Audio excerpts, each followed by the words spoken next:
showcase this to your Indiana Fever teammates, that this is special. Well, I'm just thankful I could bring them all here. I wouldn't be who I am if it wasn't for them. What if I told you the biggest bombshell of the WNBA season didn't happen on the court, but after the final buzzer? What if the future of the league's biggest star, Caitlin Clark, just got thrown into a whirlwind of speculation? I'm just going to, reflect back and appreciate everything we've been able to accomplish together. What will you remember from this team?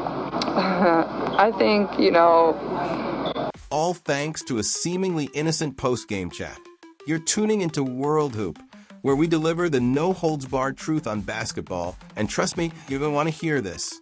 The Indiana Fever had just faced off against the formidable New York Liberty in a grueling contest. Emotions were high, the stakes were even higher, and the WNBA world was watching.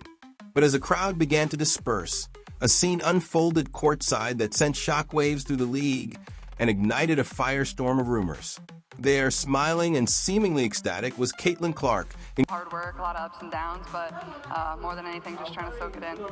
I think one of the things we lose sometimes when we talk about you is this has taken a lot of really hard work. Engaged in a conversation with none other than New York Liberty players Sabrina Ionescu and Brianna Stewart, and most crucially, Liberty coach Sandy Brondello. Sounds cordial enough, right? Just a friendly exchange between competitors? Think again. The true bombshell? Caitlin Clark's agent was right there in the mix, hands on shoulders, grins all around. Now, why does an agent's presence turn a friendly chat into a full-blown fever warning shot? Because in the cutthroat world of professional sports, where every handshake, every whispered word, every subtle body language cue is scrutinized, an agent's involvement signals one thing: strategy. This isn't just an all-star game invite. This is a high-level conversation, a glimpse behind the curtain of what might be Clark's next move. We've seen it time and time again in the NBA, in the NFL. These are the subtle signs, the early tremors before the earthquake of a major player movement. The Indiana Fever, you are officially on notice.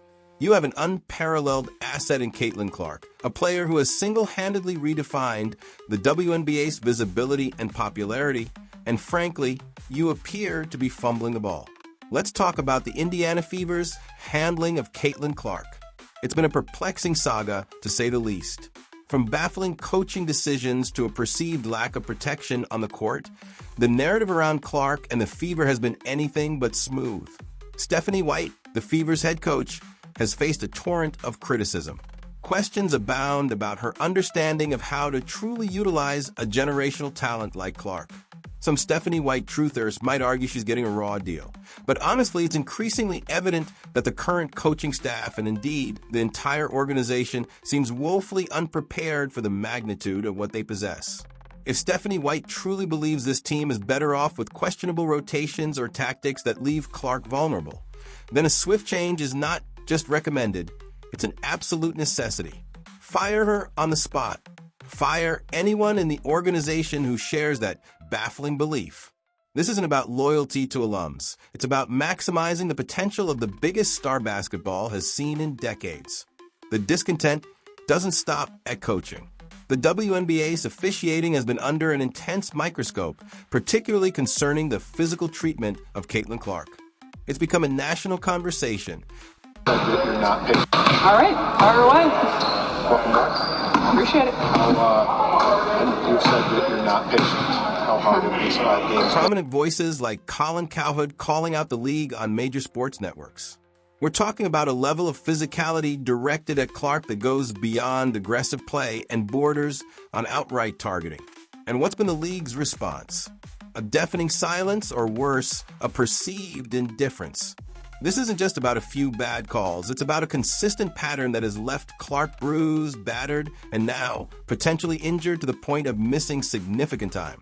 The recent news that Caitlin Clark is out of the All-Star game and the three-point contest due to a groin injury, while she will still attend to coach her All-Star team alongside Sandy Brondello, only amplifies these concerns. This is her 3rd injury in 4 months.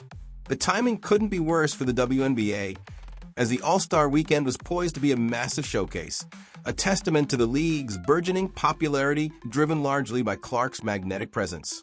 The league's flagship event, its most visible moment, now severely diminished by the absence of its biggest draw on the court. It begs the question, is this calculated? Is there some insidious plot within the old WNBA to sabotage Clark's meteoric rise? While the notion seems absurd, a baffling business decision that would defy all logic, the whispers are growing louder. The WNBA, with all its recent growth, cannot afford to go back to prison ball BS with 350,000 average game viewership.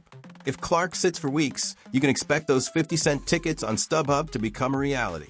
The brutalization of Caitlin Clark on the court, whether intentional or not, has clearly taken a toll. Her latest groin injury, while not directly attributed to a single foul, is undeniably a result of the cumulative wear and tear, the constant physical abuse she's endured. Players who publicly dismiss her talent are the first to grab her, blanket her, and foul her at 94 feet. The hypocrisy is jarring. And the WNBA leadership? To many, it appears to be ghetto trash, a dumpster fire rolling downhill on a tire fire. The sentiment is raw, but it reflects a deep-seated frustration with a league that seems unable or unwilling to protect its golden goose.